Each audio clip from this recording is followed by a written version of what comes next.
12 months, and I'm happy to have that opportunity to do so. Robert Goddess apologizes that he couldn't be here. He would have liked to have been here, particularly to discuss his theory with many of the other theorists here.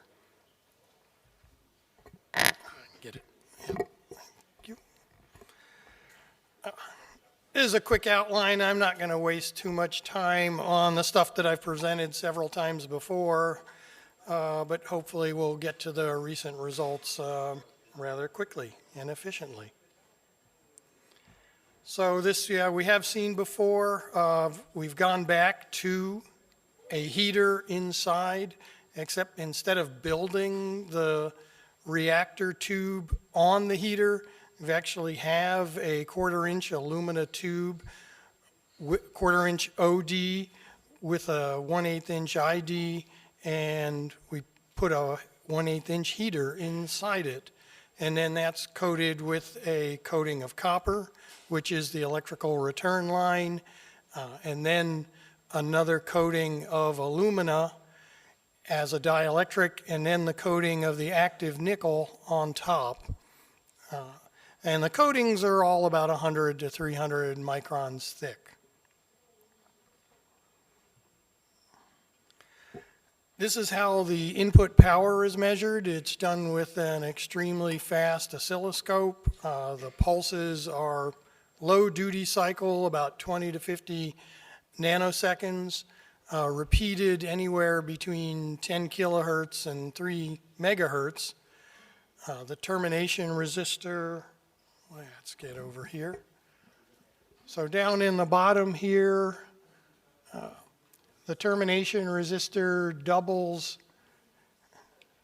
not left-handed, as both an impedance matching device for the oscillator and as a current measurement device for the whole circuit.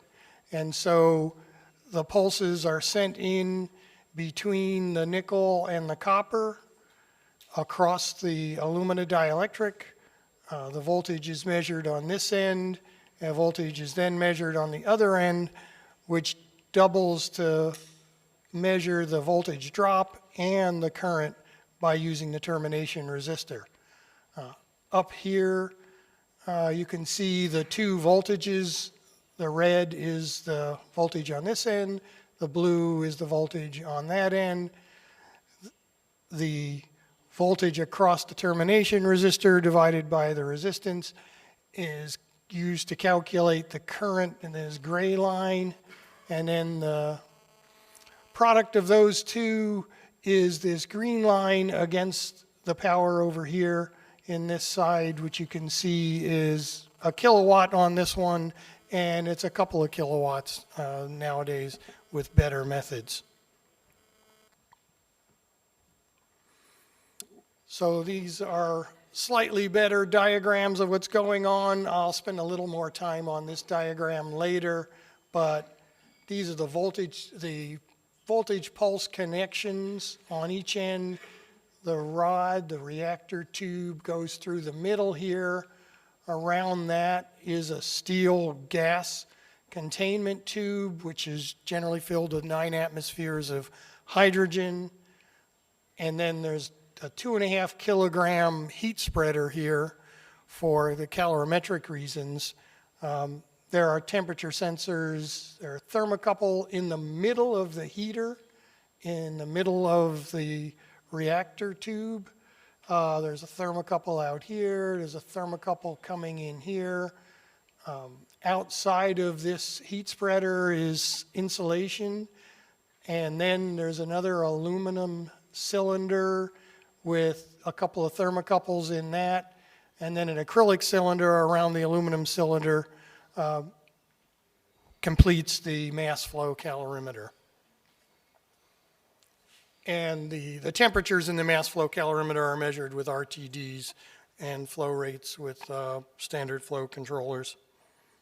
Oh, down here is a photo of that, slightly out of proportion, but the heat, you can see the heat spreader, you can see this temperature sensor coming in here, and these two are band heaters which are on the outside. they're used in some of the experiments I'll describe, and in the others we'll be using the internal heater in the inside of the reactor tube. So as I said, static, about 9 atmospheres of H2, operate from 200 to 600 C. We keep the temperature or the power constant. They keep the temperature or the power constant. I should explain that I am still maintaining my independence from the Brillouins Energy Corporation.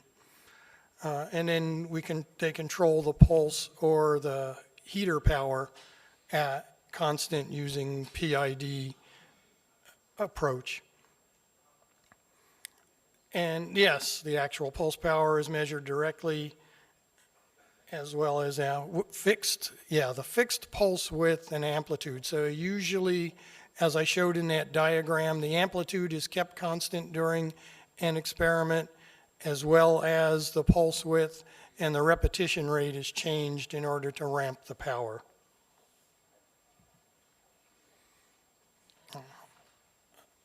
Calibrations are usually done with DC along the nickel, or with pulses of lower voltage. Unfortunately, pulses at lower voltage, even at higher repetition rates, don't raise the temperature enough, so heater is usually added.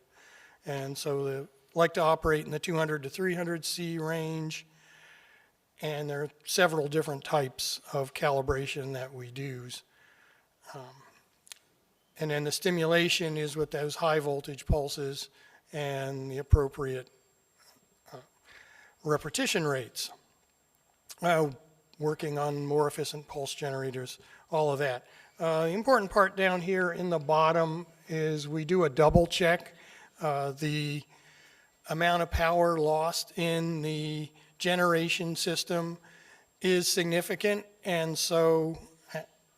they're working on getting rid of that and hopefully not blowing up too many boards as they're working on it. But in order to keep everything working, we actually have to run mass flow calorimetry cooling the switching transistor, and also mass flow calorimetry cooling the termination resistor.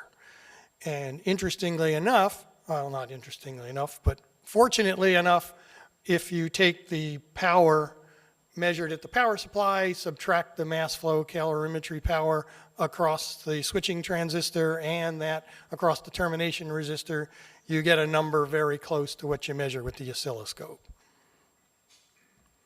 And this slide shows that. I won't spend too much time on it, but the blue is the number measured by the oscilloscope directly, and the red is that measured by the mass flow subtraction from the power supply.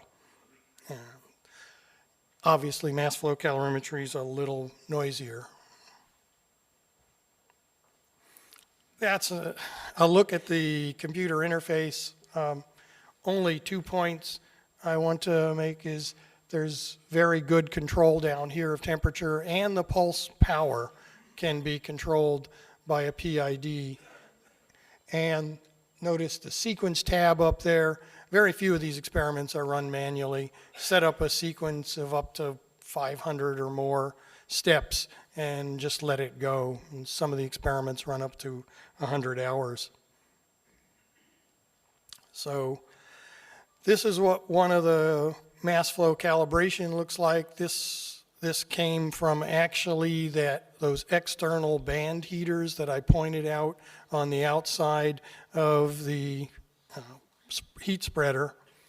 And as you can see, the heat put in, these are 6-hour steps, and the calorimetry from, I'm going to refer to mass flow calorimetry from the outer jacket. So between the aluminum and the acrylic cylinders is the main mass flow calorimeter. So when I refer to mass flow calorimeter power, that's where that is measured. As you can see, it follows quite well. The system doesn't quite come to equilibrium in 6 hours, but those can be averaged well enough to be used in stimulation. And this is just another another experiment. This one, these are 8-hour steps. So the blue is the heater. Oh, this is, yeah, DC joule across the nickel. So we passed the DC current across the nickel and measured the power directly, and that's what's on the blue line on the left axis. We had a room temperature issue, that's what the yellow is, and so that made the raw mass flow calorimetry in red look bad. So we corrected for that and corrected for the efficiency, and it comes up here again as well as the other. The black line against the right axis tells you about the temperature of that reactor tube. And this is a summary of that last slide where I've taken the last 5 minutes of each step in all of the powers and the temperature. And so, yeah, you can see the red dots are the noisy room temperature driven issue. The green dots are corrected for room temperature. The green circles are corrected for room temperature and efficiency. And the blue line is the input power equals the output power. The black dots are the numbers from the temperature, again, on the right axis. As you can see, we can trust that calorimetry. And unfortunately, I don't have any data to show from the mass flow calorimetry, so I'm going to change gears here and move into the heat flow operation. And I should mention here that Brillouins has been using the system identification methodology that was published in Nature Perspective by the group funded by Google, and they have been working very closely with the people in that group who developed this system ID methodology. And so some of that goes into many of the data that's been reported on the web page. I won't talk about those. Those are actually very complicated, and I'm not into that level of mathematics. So I'm going to talk about a slightly watered down version of the system ID. But so the calibration that's generally done is 2-hour steps, and like I said, we usually have to add heat in order to maintain the temperature above 200 C, adjust the repetition rate as mentioned before, and then after getting the calibration parameters, the stimulation is usually done with another automatic sequence in 5-minute steps, just pure pulses, no heater. And then the other way we can do that, we can compare a reactor tube that we know has never shown excess power. Yes, I guess I will know when it's time to quit.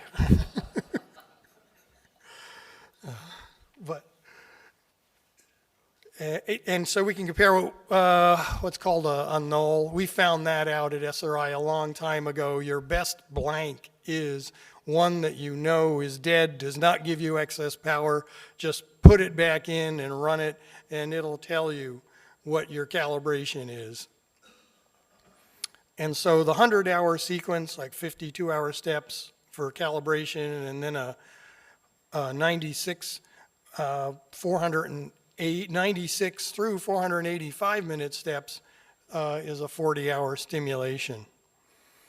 And we can compare the calculated output power with high voltage and low voltage pulses. So back to this diagram and the model. I really do have to mention Bob Higgins presented something very similar at ICCF21. Like I say, this is a watered down version of the very complicated system ID, which requires MATLAB and a system identification module, and yes, difficult to follow. For me, not for the people who run it, and I'm sure for most of the coders in the room it's trivial. But anyway, so the power coming in, like I said, goes through those two connectors. The temperature of the reactor tube is right here in the middle of the reactor tube. The temperature of what they call the block is right here. The conductance between the tube and the block is well known. It's just pretty much the hydrogen gas. The conductance between the block and the surroundings, which goes out here, is the known temperature. That's the insulator in there. The heat capacity of the tube is well known, rather small, only about 50 grams of mostly alumina. The heat capacity of the block is much larger. It's 2.5 kilograms of stainless steel. So same model. Should mention that those 4 2Cs and 2Ks are everything that's being adjusted in order to reach the calibration. Now, they're not simple. If we did them simple, the fit would not be so great, but the numbers would be very close to what you can calculate for first principles for those materials. But they're binomial in that they have a constant, 1 times temperature, and another 1 times temperature squared.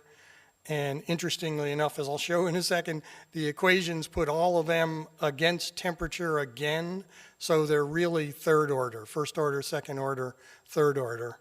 And with 4 of those and 4 constants and 3 third order, you get about 12, you get 12 adjustable parameters.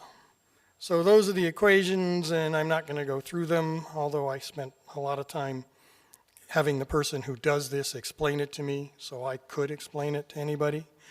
But in the end, you minimize the difference between the measured temperatures, both on the block and the tube, and the calculated temperatures by adjusting the 12 parameters that represent those physical devices. Oh, and if anybody hasn't read these, anybody doing calorimetry really should go check those out. And anyway, we use those to solve for the parameters and then check the parameters in the calibration where we're not expecting any excess power, and you essentially can't see it, but they're sitting right on top of each other. In there where we had a little problem, you can see where they separate. So the calculated and measured temperatures are sitting right on top of each other. And as a double check, we did the oh, I missed another one. Okay. Calculated and measured power, input and output power.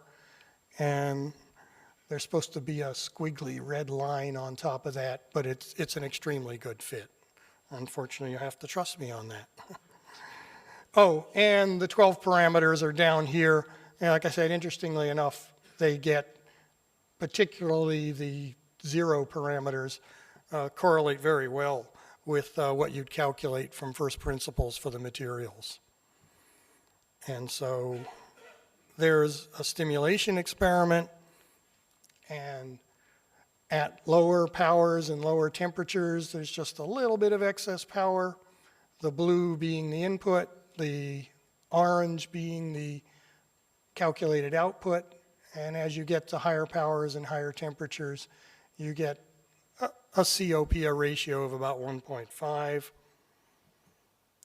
We do this again in a different, in the same type of calibration, but a different type of, it is working, it is trying, there we go.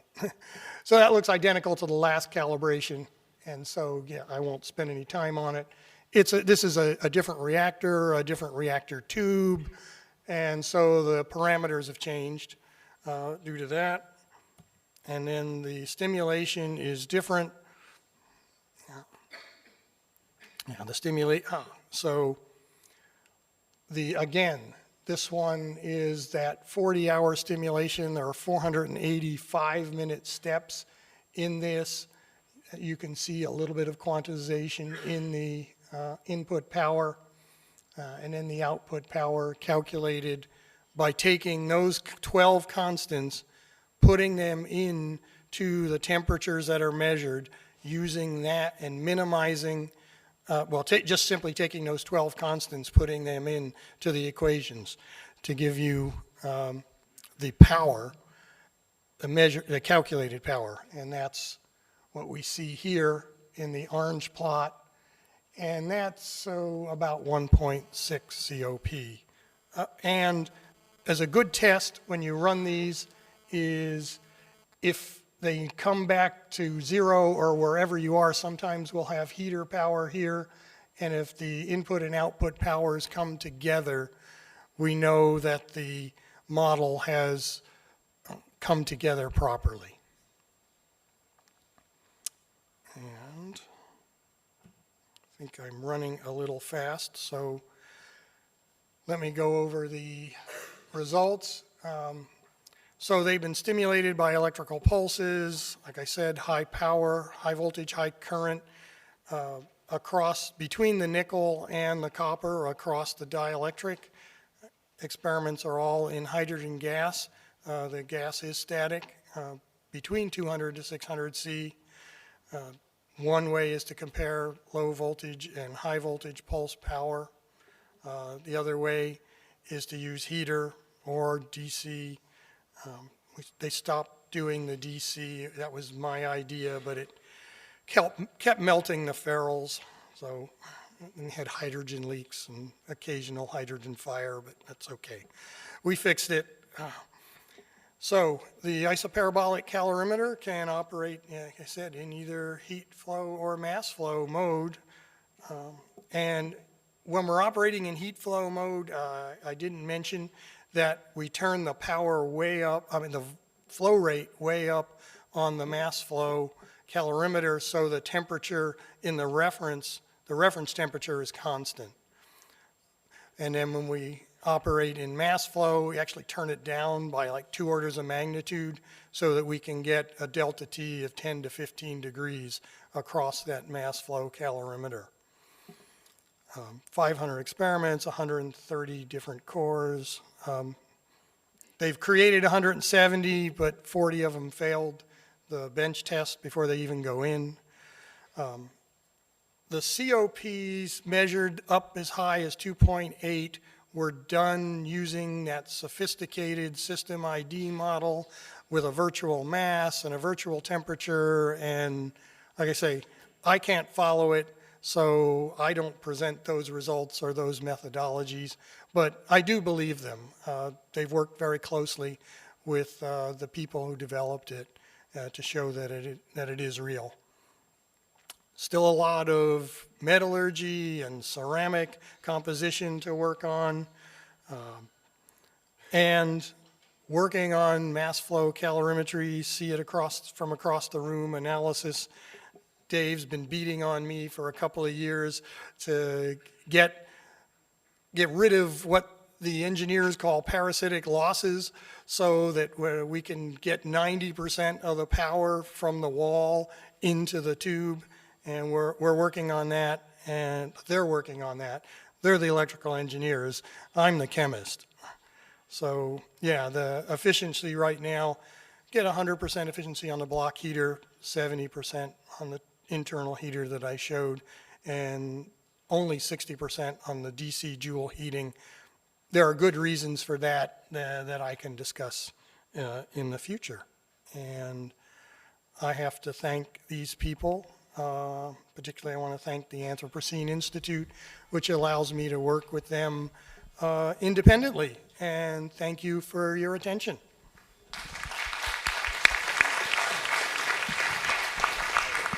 Yeah, can you specify the pulses that you put in? Like how much current do you put in, and for what is the pulse duration?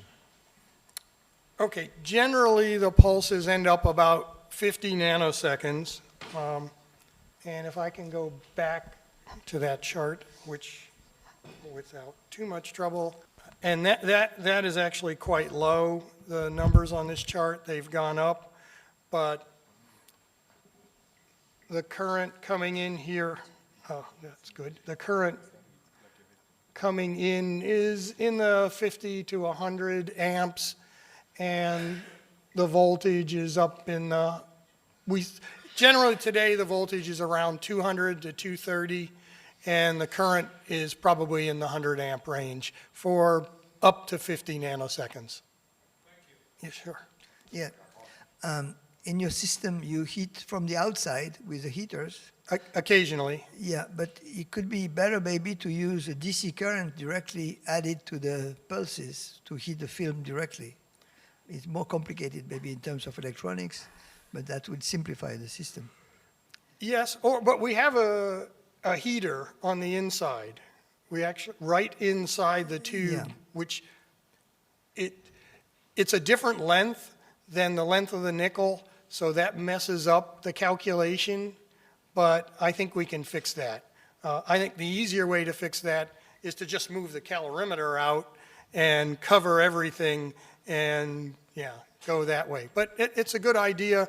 I get beat over the head by the electrical engineers every time I suggest DC, but I'll suggest it again. I'll blame it on you. Yeah, right. Maybe it works this time. Thank you. Maybe I did not just understand properly. You mentioned something like you have different reactor with different tube. Yeah, How many reactors do you have with different design? No, they're actually not meant to be different designs. There are 4 of them. One of them is slightly different. We're using it to test new methods, but the reactors should be very close to each other, but they're all handmade, and so they aren't identical, so they're different. And the tubes, the nickel coatings have different impedances, and so they'll have different conductivities, and so that's why there's a difference. Just the fact that the handmade reactors are not identical, and the tubes are different. But more or less the geometry of these 4 reactors are the same? Yes, yes. On paper, they're identical. On paper identical, but in reality it's a little Not bit so different much, because of yeah. handmade. And the second question is, have you considered other combination of fuel other than nickel? Hydrogen? Other than hydrogen? Other than nickel? Yeah, they've tested different alloys, nickel, palladium, pure palladium, some of the titanium, but so far have settled back on nickel because it's given them the best performance. I personally would like to do a few more different things. Right now, it's a little money-driven. We have another question, please. Yes, some time ago I had a discussion with David Firsheim, who is financial director for Brillouins, and he sent me some files in which it's put a COP of 3.6 for very recent experiment. So do you confirm these results?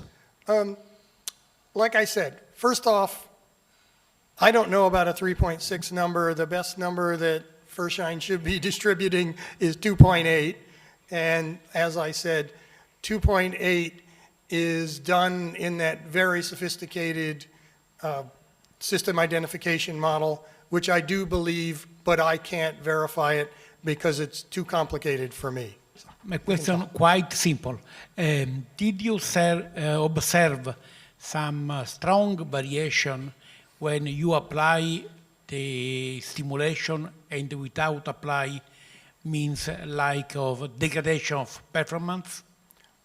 Only very rarely have they put any radiation detection equipment in the room.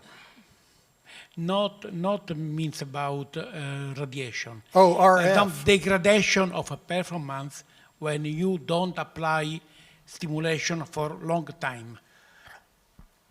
I haven't seen that. One of the tubes has run for about 9 months on and off, and it was off for about 3 months and came back and actually was even better. But that's just one tube, and they don't like me doing the DC because it interferes with Robert's theory, and he claims it gets annealed and sintered, and so he thinks it may degrade that way if we just keep it at temperature or, heat it by joule heating. So it means that the stimulation is necessary, mandatory. As far as we can tell, Okay, yes. thank you. We Fran? have to load the next presentation, so while we do that, let me ask Fran, if you could sit here, possibly you could continue to respond to questions.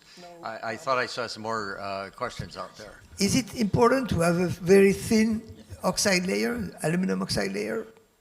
I mean, the thinner the better or not? No, the impedance matching needs to be such that I think it needs to be in the 200 to 300 micron range. The alumina, I think, is the only one that's critical to thickness. Have you any estimate of the power density you achieved in your nickel-coated system? And the second question, have you done any study concerning the reaction products in your experiments? I don't know how much elemental analysis to answer the second question. We've been looking at some really interesting morphological studies using terahertz spectroscopy and terahertz imaging. And we haven't gotten anything totally instructive yet. It's all kind of confusing. And as for the power density, I apologize. I could sit down and do it in 30 seconds, but I can't do it in my head. Thank you very much. Thanks. So thank you very much. Sorry, thank you very much, Fran.